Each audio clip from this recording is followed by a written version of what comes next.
If I could go back in time and start my business again, that's the thing I would focus most on at the beginning is who am I helping and what am I helping them with? If you can articulate like the 3 key things that they're going to get out of the product. So let's take a coaching as an example. So the 3 key transformations they're going to get from working with you. So if it was with me, you're going to be fully booked. You're going to get more leads into your business and you're going to feel more in control of the sales in your business. So being able to articulate that to your client is the key to being able to sell them that product that you want them to, that you know can solve those problems for them.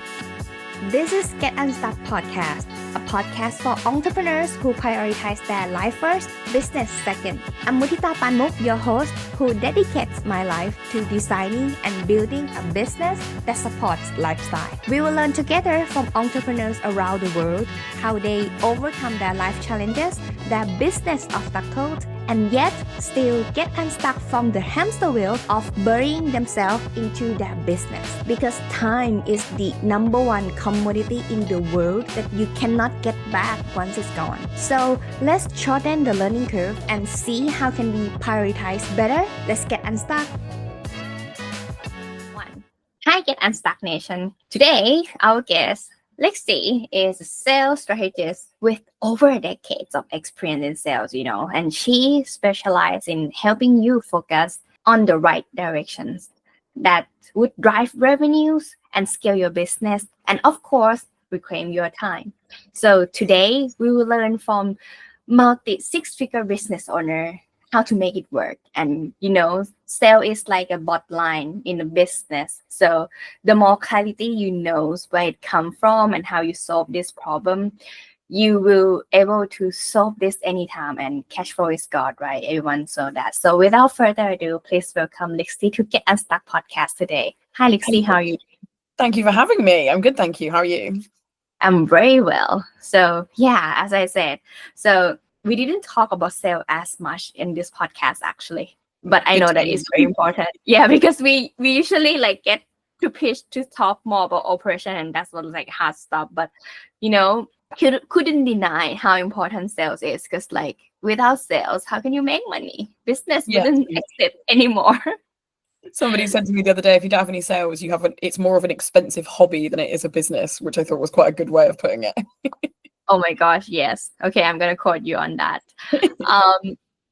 Before we get started, going back a decade, that seems to be a long time. How did you get into the entrepreneurial journey though? Yeah, so I've been running the business 4 years, but I started in sales over a decade ago. I think I'm at 12 years now.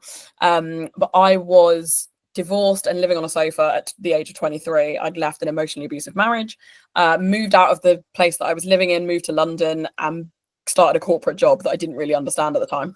But over the next 7 years, I built a really successful corporate career in sales. So that's what I did. That's my bread and butter. And by 31, I was on multi-6 figures, and I'd done that through sales. So I started the business at that point because I wanted to help other people be more successful. It started as corporate coaching, and then last year I pivoted into specifically business coaching, so helping business owners get better at sales so that they can get more sales into their business so that they're always fully booked. Do you think how different in the corporate world versus small business, how it exactly different in your opinion? Because you said that you pivot from the corporate into the small business owner. Yeah, it's definitely different. I think in the corporate world it's less personal because you're not selling yourself. Although people buy from people and you build a relationship, the product that you're selling in the corporate world generally isn't your own. It's not something that I've created. Whereas in the small business world, it's my product. I've designed it. I've created it. And generally, we're really passionate about that thing that we're selling. So if things aren't going really well, it can feel a lot more personal because it's us that we're selling. So I think there's definitely more of a mindset. There's more mindset work that needs to be done in the small business world than there did in the corporate world. In the corporate world, if you get rejected, it stings, but it's really not the end of the world. But in the small business world, if you get a no, it can feel like the end of the world, even though it's definitely not. So yeah, there's definitely differences between the two. Oh, I can feel that already, the end of the world. I understand that very well.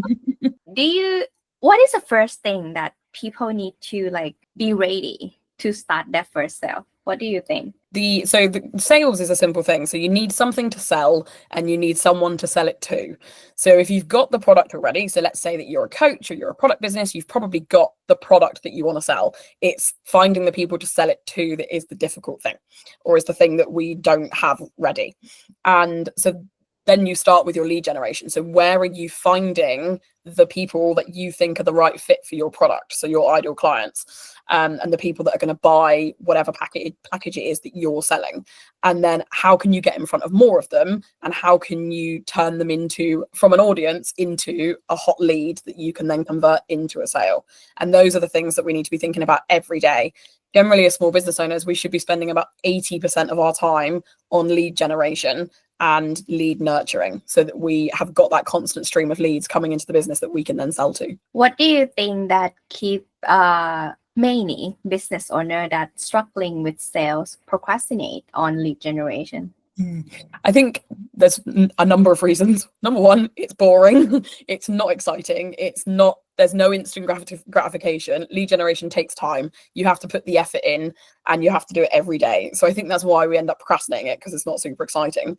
And also, if you're not yet seeing the fruits of your labor, so if you've done some lead generation but you haven't yet got sales from it, it's really demotivating then, and you don't want to do more, but you need to do more to turn it into sales. So the way I talk about lead generation is it's something that we need to be doing in our businesses every day. Just turn it into a habit. Pick the lead generation activities that you're going to do, and with the first hour of your day every day, do those activities so that they're done, so that you know they're out of the way, and you've taken care of your lead generation every day in your business. So what would you suggest? Like, what are there are numbers of ways to do lead generation, right? What are your favorites to do? So I've got a checklist that I created of 10 tasks that you can do every day in your business. Mine's focused generally around, so I'm an online business. Instagram's my main platform. I use Facebook quite a lot. So they're kind of driven towards those, which I know a lot of online businesses do as well. And it's things like, the first one is posting your offer, which is a really big thing that a lot of people forget to do. So like telling your existing audience that you have a product that you're selling. Quite often we get stuck in the idea of sharing posts on whichever social media platform that provide value, but we forget to share the posts where we are asking for the sale, where we're saying, I've got this thing that can solve your problem. Do you want to buy it? So that's the first one that's on the list. And then the rest of them are things like, it's how can you get in front of your ideal client and start conversations with them? Because conversations equals conversions. The more conversations you're having with people about the problem that you solve, the more sales you're going to get. So are you in Facebook groups full of your ideal client? Are you asking them questions in there? Are you being a guest expert in front of somebody else's audience? And those sorts of things. It's maximizing those things. How can you get in front of your ideal client, and how can you start conversations with them? Do you think this is what I see though? I see, wait, let me let me try to clarify with my questions. This is what I see. People not people, but like many new entrepreneurs who just started a new business and they created a new offer. They maybe not yet understand their offer just yet. And so they're kind of afraid to keep selling it because they're not sure who is going to be the buyers that they're going to take on, something like that. How do you solve the problem of like beta test run of the offer? That's a great question. And it's something that if I could go back in time and start my business again, that's the thing I would focus most on at the beginning is, who am I helping and what am I helping them with? And if you can articulate like the 3 key things that they're going to get out of the product. So let's take a coaching as an example. So the 3 key transformations they're going to get from working with you. So if it was with me, you're going to be fully booked. You're going to get more leads into your business, and you're going to feel more in control of the sales in your business. So being able to articulate that to your client is the key to being able to sell them that product that you want them to, that you know can solve those problems for them. And then the next thing would be putting a price point on it. And when you're starting out, the general guide that I would give would be to pick a price that you're comfortable with. If you think that it's worth that much and you're comfortable saying that amount, then go with that.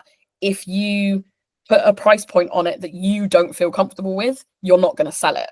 Or if there's things in that you've put in the package that you're not comfortable delivering, you're not going to sell it, because it will come across in the way that you talk about it that you don't 100% believe in the offer that you're selling. So whatever the first iteration of your offer looks like, just be really comfortable with it, because it makes it so much easier to sell.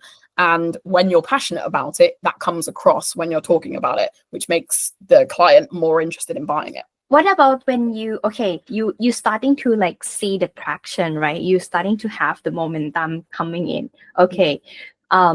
As many service provider would encounter, there are a part where you able to close the sales, and then there will be a part where you need to serve the clients and you are not able to do marketing or do the sales as consistency. So what would you suggest this flows to be better? Yeah, that's definitely a challenge, I think, when people are getting busier in their business, because when you start out, you've got endless time. You've got all of the time in the world to just go and do lead generation because you've got no clients yet. So yeah, when you've got clients coming in, how do you balance between serving your existing clients and also going out and finding new leads? And obviously it's going to be different for everybody, but you as the business owner need to strike that balance, because you cannot stop doing lead generation and sales just because you've got some clients now. Even if you're fully booked now, you should still be doing lead generation activities, even if it's not as many as you would do normally, but you want to make sure that you've still got a stream of leads coming in when those existing clients finish their retainers, because you might not be able to re-sign all of them. So planning out your time and your calendar is probably the best way that I would to say that you should do those.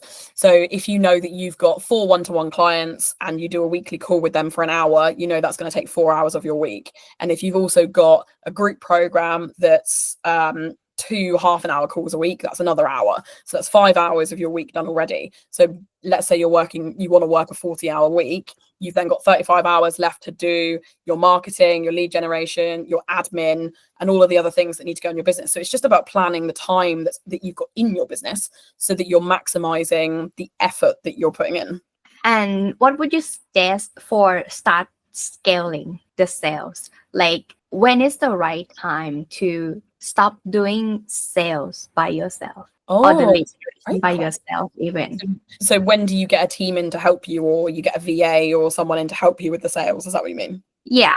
When do you think that would be the right momentum? Because I know sometimes that changing people to close the sales could affect that a lot. Yeah.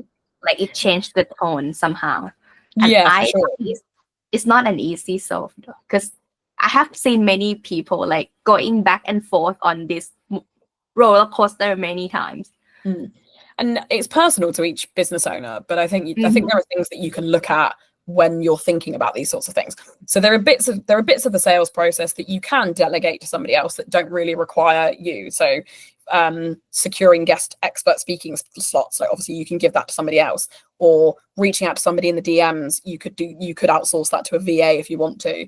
But when it comes to, like, if you're closing on a discovery call, you might want to keep that bit to yourself. And I think that's perfectly okay for you to do. If you are good at closing on a discovery call and you want to keep doing that in your business, there's no reason that you can't. You could get to multi-millions of dollars and still be the one that's doing the discovery calls, if that's the thing that works for you.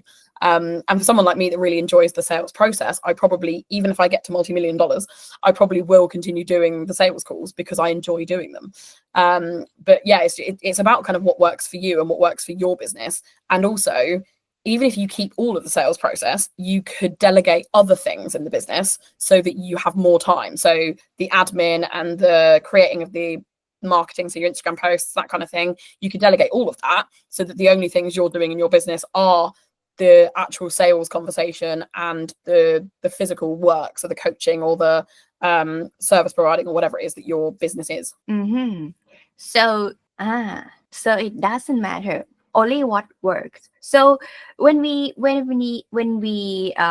strategize the sales strategy for the business, how long would you test it and you say that, okay, this is already working? Like, what is the timing that you would suggest that, okay, this is already working and we're going to keep running this for a while? Oh, I like that. So I would test a specific sales strategy probably for at least a month solidly. So have it you've started it, and then for a month you're doing the same thing, and see if it works. And if at the end of the month you're finding that it's not working, or if it is working, you can do more of it. But if it's not working, then by that point you'll have enough data that you can see which bits aren't quite working, and then amend them accordingly. So if you're running free events that you then want to get people into the DMs on and then onto a discovery call, if, let's say, a one-off event worked better perhaps than a 4-day event, over the course of the month you'd be able to see that more easily. So I definitely wouldn't change things too quickly, because then you don't really get a good look at what works and what doesn't work. If you start one strategy and then the next week decide, actually I'm going to do something different, you haven't given that first strategy time to work or not work. So it could have been the most successful strategy that you had, but because you haven't given it the time to implement it, you don't know that it was going to be really successful. But for 1 month that you mentioned, is because you have a daily action taking though.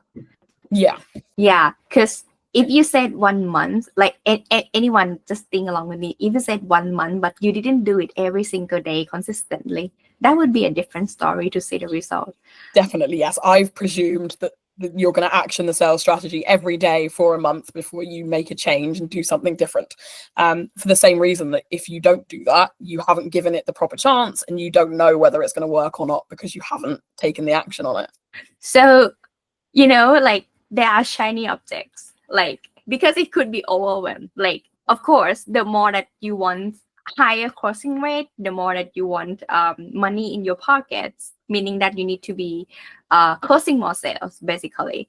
So people who doesn't like to close sales on a sales call or something, they could feel overwhelmed. How can they handle this overwhelmed feeling, or like the sales anxiety, and how can they prevent themselves to stop thinking about the alternative solution of, is there any other way, or like keep changing? How can I change the way that closing sales? What would you suggest? Yeah, so there's a couple of things there. So I always say you can do everything you want to in your business. You just can't do it all at the same time. You have to plan it out so that you're doing one thing at a time, because otherwise, like you said, you're gonna overwhelm yourself with too many offers and too many different sales processes and what have you. So that would be the one thing. The other thing would be, when you're starting out, start with one product. So have your signature offer that you do, and if for a lot of people that's like a one-to-one offer, because it's easier to sell that and to deal with while you're starting. And then once you've nailed the sales for that one, so you've got your sales strategy in place, you know that every time you put out that offer you get fully booked, then it's probably time to look at putting in the next offer, which might be a group program, it might be a lower ticket offer, whatever it is. But to start with, I would do that one main offer and get really good at selling that. Oh, I have a question. Each offer may have different sales strategy, right? Correct. Because of if it's a one-to-one offer, that would be a different sales strategy to a group offer.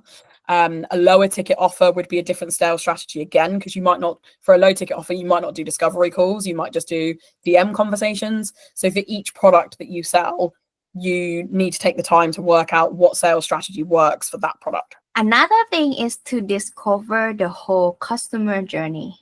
Do you think this is about testing which one works as well? Definitely. And also looking at how you as a consumer would buy a product as well. So if I was going out and looking for a sales coach, how would I buy a program from them? Am I someone that's going to go and just click on their website, immediately go through, give them my card details? Or is it going to take me 6 months to do research, learn who they are and what they like, before I buy? So doing that research on yourself and then also doing it on your ideal client is absolutely key, so that you can understand how their sales process works. So, or their buying process, and what their buying behaviors are like. And do they need a freebie before they'll buy anything from you?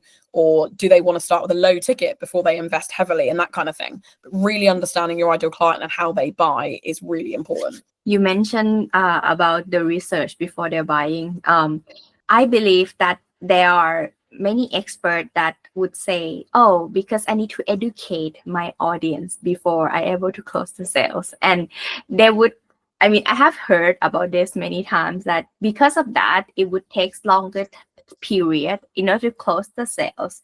What would you suggest to closing the gap of like nurturing period, or like closing the the sales closing gap, like from cold to hot leads, or even able to be clients? What would be your suggestion to make that happen?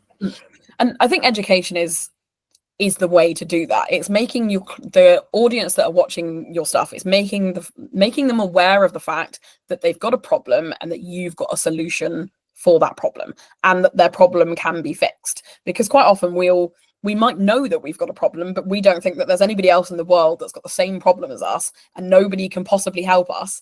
And it's not until somebody says, actually, I've got this thing that would 100% would fix all of those problems that you've been talking about, and then we kind of go, oh, actually, that would be great. So it's really talking about how you help your client fix their problem, and talking about that all of the time, so that when they're in that space of, I know I've got a problem, but there's nothing I can do about it, they then see you and you tell them that you've got a solution. And that's the best way to close that gap between them maybe realizing they've got a problem and becoming a paying client. And that's why you have the business, to solve the problem at the very first place. Exactly. It can be that simple, actually. And I think it is. I think we overcomplicate sales because generally people find it quite scary and they're not big fans of it. But at the end of the day, sales is the getting your product in front of the people that are going to buy it and telling them what it does. And that's, in a nutshell, that's what sales is. What about sales script? Do you have any? Like, do you use it? I don't actually. I have used them in the past. I'm not a big fan of them because they don't feel authentic. Like, the people that are reading them generally don't love the fact that they're reading a sales script, and the customer always knows that they're having a script read to them. So I had to do it quite a lot when I worked in an insurance company, because there are so many legal things that you had to say. But in my business now, I wouldn't use a sales script, because what I want to do is have a conversation with my potential client and find out what's bothering them. And you can't really do that with a sales script. But what I would say to anyone that is kind of working through a sale is to ask loads of questions. So get your potential client talking and uncover all of the problems that they've got, and just get them to open up to you about what they're struggling with. Because the more you can do that, the easier it will be for you to solve their problems, because you know what they are. They're already interested since they show up on the call. Mm-hmm. Yeah, exactly. Yeah, because it's also that time, right? It's not only our time. And they already like make decision to show up. So meaning that it's something that you can offer for them. Yeah, for sure. And on if you're doing discovery calls, there'd be you and the potential client on the discovery call. The potential client should be doing most of the talking on that call. If you're doing most of the talking, that's probably not going to be a successful discovery call, because you're just talking at the potential client instead of them giving you the information about the problems that they're having. Yeah, and how can be discovered after that. Yeah. So far, what would be the issue that you find in the sales process that you have seen? I think the most common thing is, in the clients that I've worked with, is that they're not getting enough leads in that they can then even sell to. So they might get some leads in, and that they might get some sales from those leads, but there aren't enough leads coming in the top of the funnel for them to then even try to sell to. So a lot of what I do is help my clients like make lead generation a habit. So what activities can you be, because of your business, what activities do you need to be doing every day that will go and get you more leads? So for my business, that might look one way, like I described earlier, with doing guest expert spots and getting in front of going to Facebook groups. For another business, it might be that your audience hangs out in another way and you want to speak on stages because that's where your audience are. But what are those things that you can be doing to get in front of your audience, and how do you do more of them? How long usually they're able to discover that? Because it took me time, like years, to able to nail down why exactly, like, I'm gonna make decision that this is going to be my main lead generation, at least. So what would you say? Yeah, I keep asking. Yeah, I think if you're doing it on your own, I think it can take some time. If you're working with a sales strategist, generally within the 3 months of my mini mind, we've done that within like the first 2 weeks. I've looked at your business, we've walked through it together, and I've done enough exercises with you that we've figured out pretty early on where your audience are and where you need to be going. And then the rest of the 3 months we spend putting that into action so that you get those leads coming in. Is that what you call mini mind? I really like the name. It is the mini mind. Can you walk me through what is the idea of having this name even? So it's the same level of support that you would get from a mastermind, but it's a much smaller group. So it's a mini group of people. So it's maximum of 6 people in a group, and you get support from the group and also support from me with the group every day. And the focus of it is to get you fully booked in your business. So ensuring that you've got leads coming in all of the time, and that your sales process is so strong that you know how many sales you're going to have in your business every month, so that you can accurately forecast, so that you've got a steady stream of income, and so that you aren't stressing anymore about the sales coming into your business. Actually, really clear explanation, short and sweet. Like that's really like short and sweet explanation.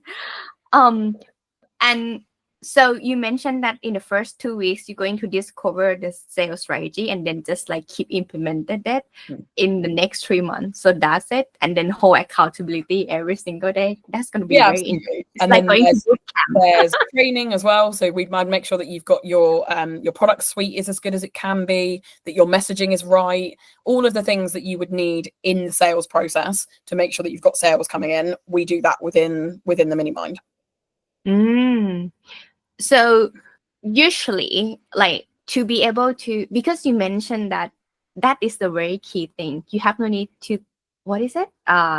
think about the sales at the end of the month again. So usually your clients who join your mini mind need to change a lot of messages, like in their website or in their offer. Like once they start working with you, what are the overall process that you're going to start working with them? So not all of them need to change their messaging, but sometimes it, like you just said there, I described the mini mind to you and it was really succinct and really clear, and I know what the outcomes are. And like we talked about earlier, if any of the people in the mini mind can't do that, then they probably need to work on their messaging, because that's probably why their sales are struggling, because the clients that are reading it aren't clear on what it is they do that will help them. So that's one of the things that we do in the mini mind, is just look at your messaging and make sure that me as somebody who may not need your product, do I understand what it is that you're trying to sell and how you would solve that problem, and make sure that it's really clear. And that might mean that you have to change some of your marketing materials. It might not. It depends on what you've created. But generally, even if you do have to change them, it's for the better, so that you get more clients in. I just have this idea pop up in my mind. Have you ever onboarded the wrong clients? Oh, that's a great question. Have I ever onboarded? I wouldn't say they were the wrong clients, but they definitely ended up. Have you ever onboarded the wrong clients? Oh, that's a great question. Have I ever onboarded? I wouldn't say they were the wrong clients, but they definitely ended up. We got some wins, but they weren't. If we do the ideal client work, I've had clients that weren't ideal clients, just because they ended up not wanting to focus on the same things. So their business wasn't their main source of income, for example. So I had someone once that was starting a business, also working full time, and they wanted to keep the business as a side hustle, which isn't really my jam. Like my whole goal is to help business owners be more successful in the business that they're building. So that's been kind of my experience with that. So I don't think I've ever had anybody that's been like a really wrong client, or that we've not gelled as client and coach. But yeah, I've had a couple where it wasn't the right fit in the end for them, because their goals changed or weren't aligned with what we did in the program. So how would you suggest to vet the clients then? Say that again, sorry. How would you suggest to vet the clients before working with you? Okay, to vet the clients. So I always do a discovery call so that we can get to know each other.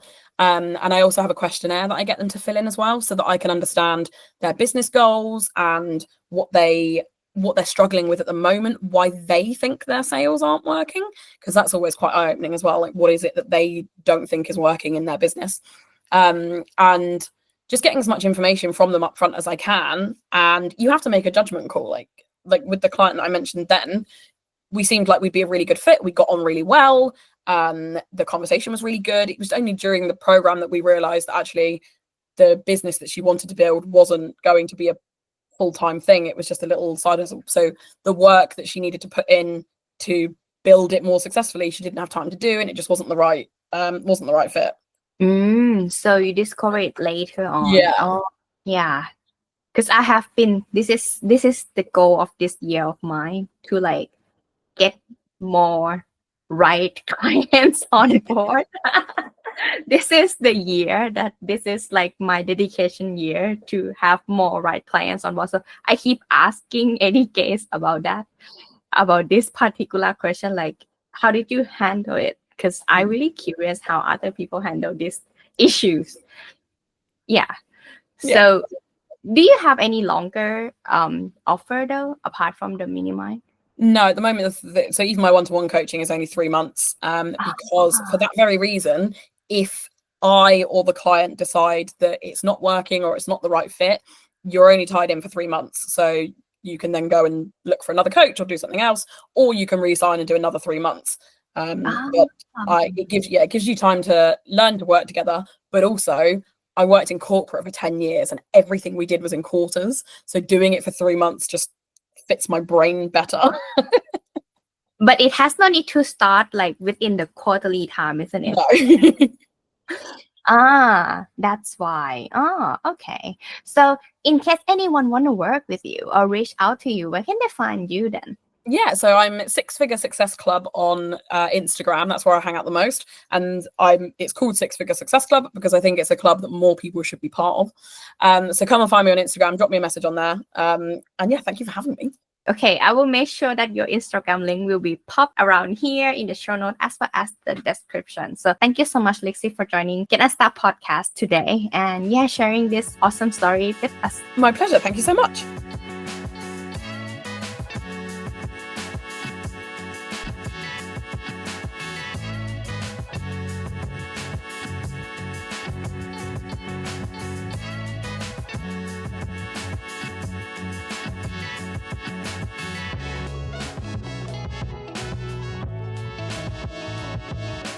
Episode inspires you wherever you are in your entrepreneurial journey so that you can have your business that supports your lifestyle. Get a show note at getunstuckmethod.com/podcast. Review what we have learned together today and start implementing right now. See it by yourself. The result of your consistent action are worth it. You deserve the freedom to enjoy your life. Until the next episode, let's get unstuck.